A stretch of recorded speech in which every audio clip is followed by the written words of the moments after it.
একাদশ শ্রেণী পৌরনীতি সুশাসন ক্লাসের প্রিয় ছাত্রছাত্রীবৃন্দ, আশা করি তোমরা সবাই ভালো আছো।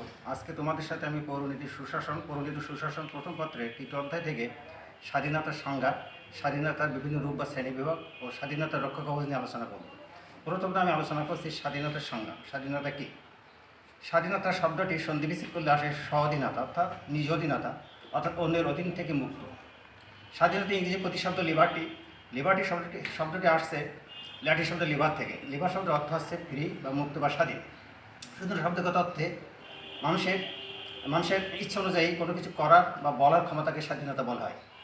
সাধারণ ভাষায় স্বাধীনতা বলতে মানুষের ইচ্ছা মতো কোনো কিছু করা বা না করার অধিকারকে বোঝায়। কিন্তু পৌরনীতির সুশাসনে এইরকম অবাধ স্বাধীনতার স্বীকৃতি দেওয়া হয় নাই বা স্বীকার করা হয় নাই।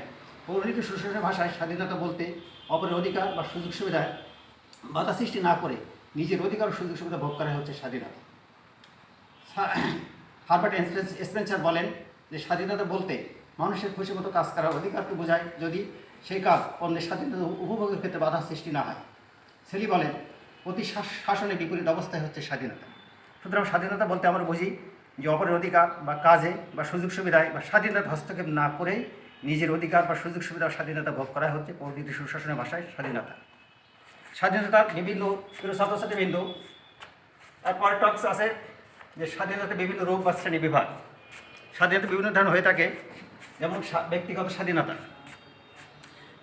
ব্যক্তিগত স্বাধীনতা বলতে যে সকল সুযোগ সুবিধা ভোগ করে ব্যক্তি স্বাধীনভাবে তার ব্যক্তিত্বে পূর্ণ বিকাশ ঘটাতে পারে তাকে ব্যক্তিগত স্বাধীনতা বলে। যেমন নিজ রাষ্ট্রে ইচ্ছা মতন চলাফেরা করে, নিজ নিজ ধর্ম পালন করার অধিকার, সম্পত্তি ভোগের অধিকার ইত্যাদি।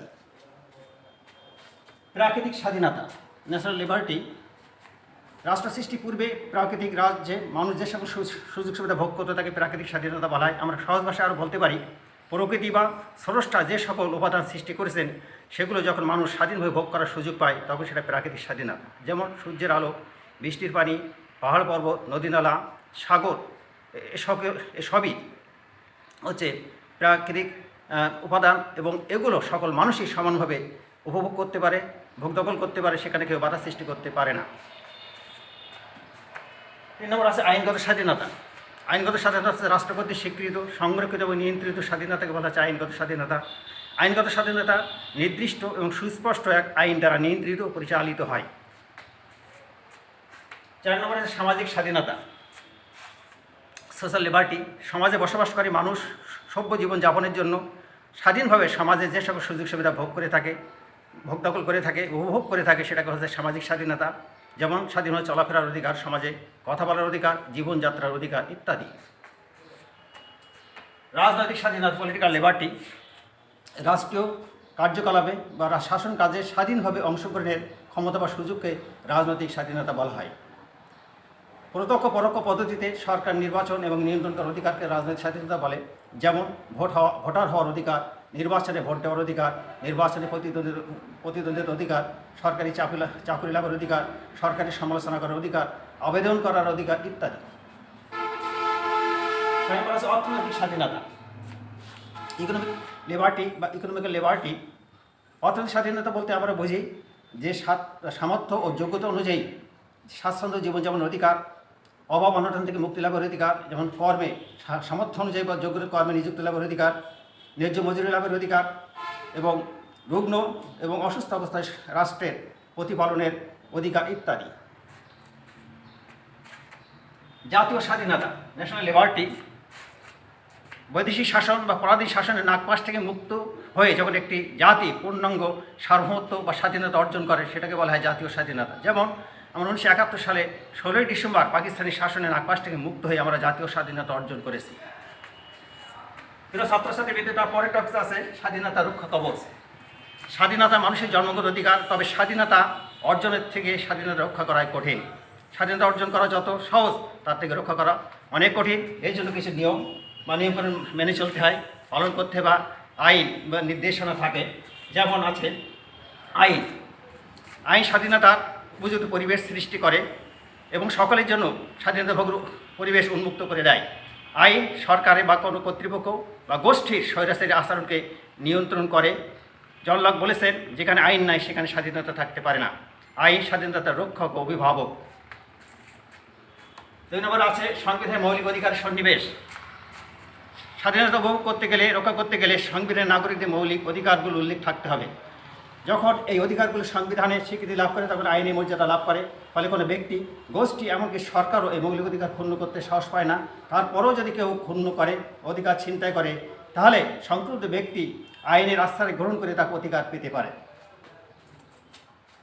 দায়িত্বশীল শাসন ব্যবস্থা। দায়িত্বশীল শাসন ব্যবস্থা স্বাধীনতার আরেকটি রক্ষা কবচ। যেমন সংসদীয় সরকার ব্যবস্থায় শাসন বিভাগ অর্থাৎ সরকার বা মন্ত্রীরা তাদের কাজের জন্য আইন সম্পর্কে দায়বদ্ধ থাকে। এই দায়বদ্ধতার কারণে তারা স্বৈরাচারী আচরণ করতে পারে না। ফলে জনগণের স্বাধীনতা সেখানে সংরক্ষিত হয়, অধিকার ভূলুণ্ঠিত হওয়ার সুযোগ থাকে না। প্রত্যক্ষ গণতান্ত্রিক পদ্ধতি, গণ উদ্যোগ, গণভোট, পদচ্যুতি। এই প্রত্যক্ষ গণতান্ত্রিক পদ্ধতি স্বাধীনতা সংরক্ষণের একটি গুরুত্বপূর্ণ উপায়। এই পদ্ধতির মাধ্যমে যেমন সরকার জনগণ ভোটে নির্বাচিত হয়ে থাকে, তেমনি জনগণ আবার গণভোট বা পদচ্ছেদের মাধ্যমে সরকারকে অপসারণ করতে পারে। এইভাবে সরকার অনেক সময় জনগণের অধিকার ক্ষুণ্ণ করার সাহস পায় না। আইনের শাসন। আইনের শাসন স্বাধীনতা সংরক্ষণের আরেকটি গুরুত্বপূর্ণ উপায়। আইনের শাসন অর্থাৎ জাতি, ধর্ম, বর্ণ, নারী পুরুষ নির্বিশেষে সকলের জন্য সকলে আইনের দৃষ্টিতে সমান, সকলের সমান আইন আশ্রয় লাভের অধিকারী এবং শুনানি ব্যতীত কারোর বিরুদ্ধে কোনো শাস্তিমূলক ব্যবস্থা গ্রহণ করা যাবে না। যে সমাজে আইনের শাসন বিদ্যমান সে সমাজের স্বাধীনতা ততই সুরক্ষিত। ক্ষমতা স্বতন্ত্রীকরণ, সেপারেশন অফ পাওয়ার। ক্ষমতা স্বতন্ত্রীকরণ স্বাধীনতার আরেকটি গুরুত্বপূর্ণ রক্ষা কবচ। ক্ষমতা স্বতন্ত্রীকরণ অর্থাৎ সরকারের যে 3টি বিভাগ আছে, আইন বিভাগ, শাসন বিভাগ, বিচার বিভাগের ক্ষমতা পূর্ণ আলাদাকরণ। এই 3টি বিভাগ যখন স্বাধীনভাবে তাদের কাজ করতে পারে, যেমন আইন বিভাগের কাজ হলো আইন প্রণয়ন করা, শাসনের কাজ হলো আইনটাকে প্রয়োগ করা, বিচারের কাজ হচ্ছে আইন বিভাগ যে আইন তৈরি করেছে, শাসন বিভাগ যে আইন অনুযায়ী অপরাধীকে সবাধ্য করেছে সে অনুযায়ী বিচার কার্য সম্পন্ন করা। কিন্তু যখনই একই বিভাগ আইন প্রণয়ন, শাসন পরিচালনা এবং বিচার কার্য সম্পন্ন করে তখনই তিনি স্বৈরাচারী হয়ে যেতে পারে। ফলে সেখানে ব্যক্তির স্বাধীনতা বা জনগণের স্বাধীনতা, অধিকার, সুযোগ সুবিধা ভূলুণ্ঠিত হতে পারে। এই জন্য মন্টেস্কো বলেছেন যে ক্ষমতা স্বতন্ত্রীকরণ হচ্ছে স্বাধীনতার গুরুত্বপূর্ণ রক্ষা কবচ। 7 নম্বর বিচার বিভাগের স্বাধীনতা। বিচারের স্বাধীনতা, বিচার বিভাগের স্বাধীনতা জনগণের স্বাধীনতা বা অধিকার বা সুযোগ সুবিধা রক্ষার একটি গুরুত্বপূর্ণ উপায়। কারণ জনগণ যখন কোথাও অধিকার ক্ষুণ্ণ হলে, স্বাধীনতা ক্ষুণ্ণ হলে বিচার পায় না, তখনই তাদের শেষ ভরসা থাকে বিচার বিভাগ। কিন্তু বিচার বিভাগ যদি স্বাধীনতা থাকে, অর্থাৎ বিচার বিভাগ যদি আইন বিভাগ এবং শাসনের প্রভাব থেকে মুক্ত হয়ে বিচার কার্য সম্পন্ন করতে না পারে, তখন সেখানে জনগণও ন্যায় বিচার থেকে বঞ্চিত হয়। সুতরাং বিচার বিভাগ যদি স্বাধীন হয় তাহলে জনগণ সেখানে ন্যায় বিচার পেতে পারে, ফলে তাদের অধিকার বা স্বাধীনতা বা সুযোগ সুবিধা প্রতিষ্ঠা করার সুযোগ পায়। ক্ষমতা বিকেন্দ্রীকরণ, ডিসেন্ট্রালাইজেশন অফ পাওয়ার। এটা ছাত্রছাত্রীবৃন্দ, ক্ষমতা বিকেন্দ্রীকরণ অর্থাৎ সকল ক্ষমতা কেন্দ্রীয় সরকার হাতে না রেখে ক্ষমতা কিছু অংশ স্থানীয় সরকার কাছে হস্তান্তর করা। সকল ক্ষমতা যদি কেন্দ্রীয় সরকারের কাছে ন্যস্ত থাকে তাহলে সরকার অনেক সময় কেন্দ্রীয় সরকার স্বৈরাচারী হয়ে উঠতে পারে। সেখানে জনগণের সুযোগ সুবিধা, অধিকার সুসংগত না হতে পারে, বাধাগ্রস্ত হতে পারে। তাই যখনই কেন্দ্রীয় সরকার সমস্ত ক্ষমতা হাতে না রেখে স্থানীয় সরকারের কাছে ক্ষমতা হস্তান্তর করে তখন স্থানীয় পর্যায়ে গণতন্ত্র চর্চার সুযোগ পায়, জনগণ স্থানীয় পর্যায়ে তাদের অধিকারের দাবি দাওয়ার প্রতিফলন ঘটাতে পারে, ফলে স্বাধীনতা সুরক্ষিত হয়।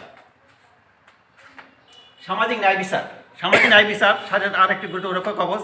সামাজিক ন্যায় বিচার প্রতিষ্ঠিত হলে অর্থাৎ সমাজে কোনো বৈষম্য নয়, সকলের জন্য বিচারটা সমান, সকলের জন্য সমান অধিকারটা প্রতিষ্ঠা করতে পারলেই, সামাজিক ন্যায় বিচার প্রতিষ্ঠিত হলেই স্বাধীনতা সংরক্ষিত হবে, অধিকার সংরক্ষিত হবে। সুসংগঠিত সাম্য, এটা ছাত্রছাত্রীবৃন্দ 10 নম্বর পয়েন্ট আছে সাম্য। সাম্য অর্থাৎ সমান।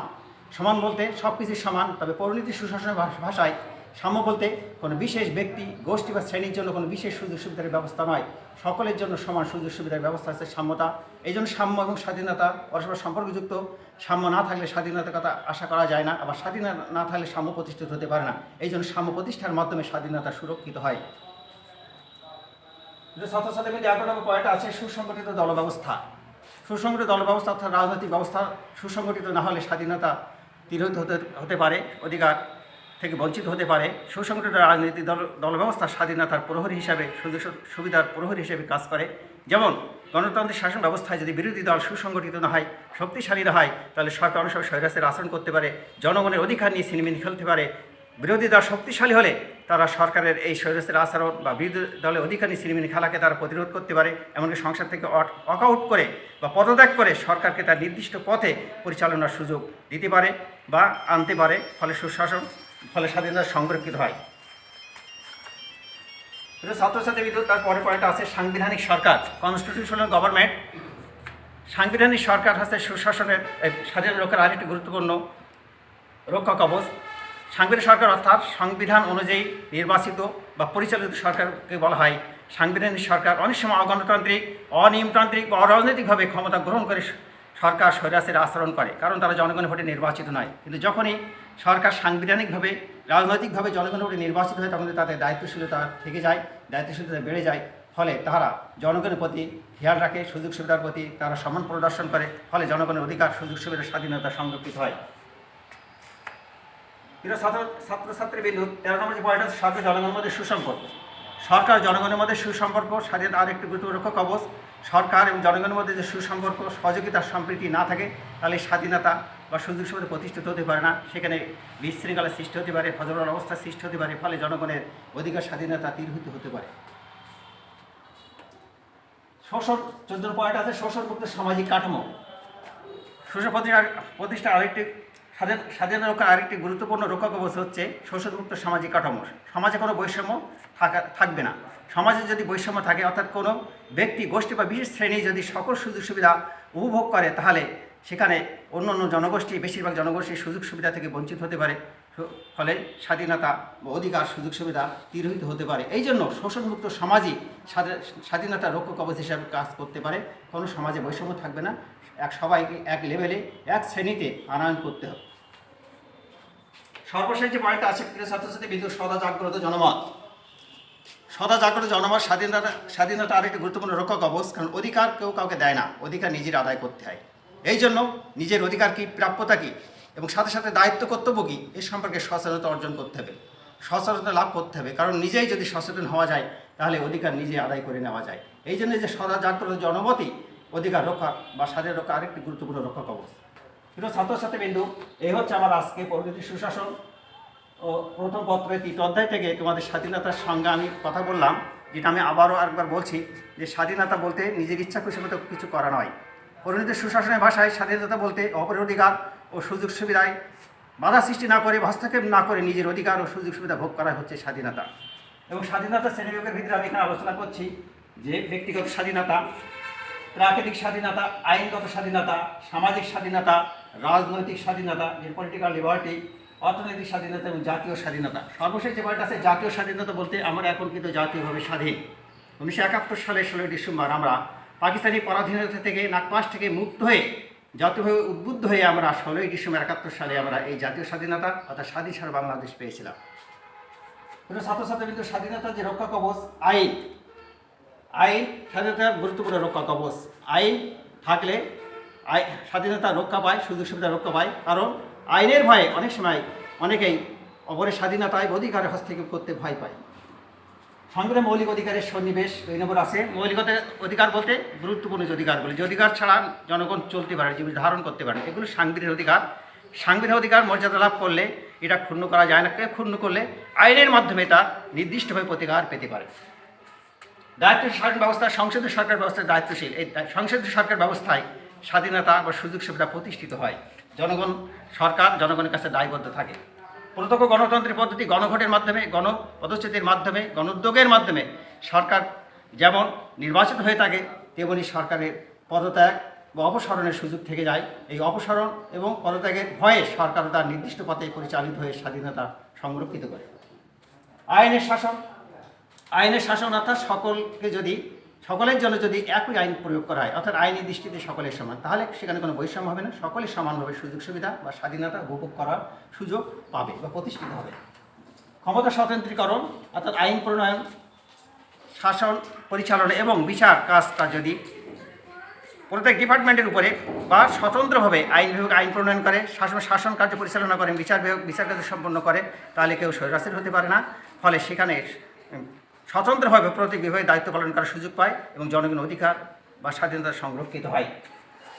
বিচার বিভাগের বিচার বিভাগের স্বাধীনতা। বিচার বিভাগ হচ্ছে মানুষের সর্বশেষ বাসস্থান। এই বিচার বিভাগ যখন আইন বিভাগ শাসন বিভাগ প্রভাব থেকে মুক্ত হয়ে স্বাধীন বিচার করার সুযোগ পায়, তখনই সেখানে ন্যায় বিচার প্রতিষ্ঠিত হতে পারে, জনগণের অধিকার প্রতিষ্ঠিত হতে পারে, স্বাধীনতা সংরক্ষিত হতে পারে। ক্ষমতা বিকেন্দ্রীকরণ। ক্ষমতা যদি বিকেন্দ্রীকরণ হয়, সমস্ত ক্ষমতা কেন্দ্রীয় সরকারের কাছে থাকলে স্বৈরাচারী হতে পারে, স্বৈরাচারী আচরণ করতে পারে, জনগণের অধিকার নিয়ে ভুলণ্ঠিত অধিকার নিয়ে সিনেমিনি খেলতে পারে, জনগণের অধিকার থেকে বঞ্চিত হতে পারে। এই জন্য ক্ষমতা স্বকেন্দ্রীকরণ, অর্থাৎ কেন্দ্রীয় সরকার ক্ষমতার কিছু অংশ যখন স্থানীয় সরকারের কাছে দেয়, তখনই সেটা হস্তান্তর করে, তখনই সেটা গণতান্ত্রিক চর্চায় জনগণ স্থানীয়ভাবে তাদের অধিকার প্রতিষ্ঠা করার সুযোগ পায়।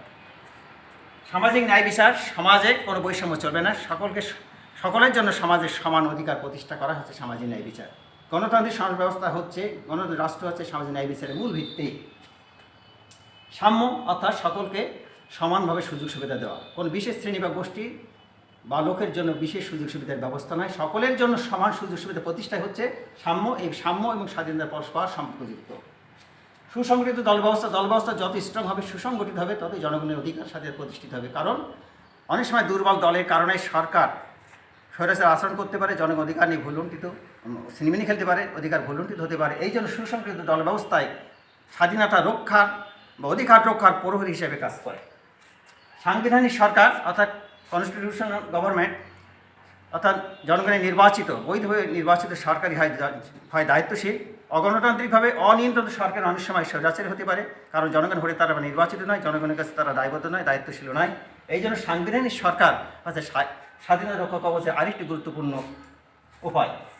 সরকার জনগণের মধ্যে সুসম্পর্ক। সরকার জনগণের মধ্যে যত সুসম্পর্ক প্রতিষ্ঠিত হবে, সম্প্রীতি প্রতিষ্ঠিত হবে, সহযোগিতা প্রতিষ্ঠিত, ততই জনগণের স্বাধীনতা অধিকার সুরক্ষিত হবে। শোষণমুক্ত সামাজিক কাঠামো। শোষণমুক্ত সমাজ কাঠামো প্রতিষ্ঠা করতে হবে, অর্থাৎ দুটো শ্রেণীতে বিভক্ত করা যাবে না, একই লেভেল হবে সমাজ। অর্থাৎ যখনই কোনো সমাজে কোনো ব্যক্তি বা গোষ্ঠীর হাতে, এমনকি রাষ্ট্রে কোনো বিশেষ শ্রেণী বা গোষ্ঠীর হাতে যখন সুযোগ সুবিধা ভোগের অধিকার থাকে, তখনই বেশিরভাগ জনগণ, সিংহভাগ জনগণ অধিকার থেকে বঞ্চিত হয়, স্বাধীনতা থেকে বঞ্চিত হয়, সুযোগ সুবিধা থেকে বঞ্চিত হয়। এই জন্য শোষণমুক্ত সামাজিক কাঠামো প্রতিষ্ঠা হচ্ছে স্বাধীনতা রক্ষার গুরুত্বপূর্ণ উপায়। সর্বশেষ পয়েন্ট আবার আলোচনা করছে সদা জাগ্রত জনমত। এখানে আমি যতগুলো পয়েন্ট আলোচনা করলাম, সব থেকে গুরুত্বপূর্ণ হচ্ছে সদা জাগ্রত জনমত। নিজেকে সচেতন হতে হবে, জাগ্রত থাকতে হবে, সুদৃষ্টি রাখতে হবে, কারণ অধিকার তোমাকে কেউ দিবে না, আমাকে কেউ দিবে না, অধিকার নিজের আদায় করতে হবে। এই জন্য সদা সচেতন, বিশেষ করে নিজের অধিকার কী, দায়িত্ব কী, কর্তব্য কী, প্রাপ্যতা কী, এ সম্পর্কে সচেতন হতে হবে। তাহলে অধিকার বা স্বাধীনতা বা সুযোগ সুবিধা নিজেই ভোগ দখল করা যাবে, সংরক্ষণ করা যাবে। কিন্তু ছাত্রছাত্রীবৃন্দু, এই হচ্ছে আমার আজকে পাঠদানি বিষয়। তোমরা সবাই ভালো থাকো, সুস্থ থাকো। তোমরা অনেকক্ষণ আজকে আমার এই অনলাইন ক্লাসে সময় দেওয়ার জন্য তোমাদের সবাইকে ধন্যবাদ। তোমাদের সবাইকে আবারও সুস্থতা কামনা করে ধন্যবাদ জানিয়ে আমি আমার অনলাইন ক্লাস এখানে বিরতি রাখছি।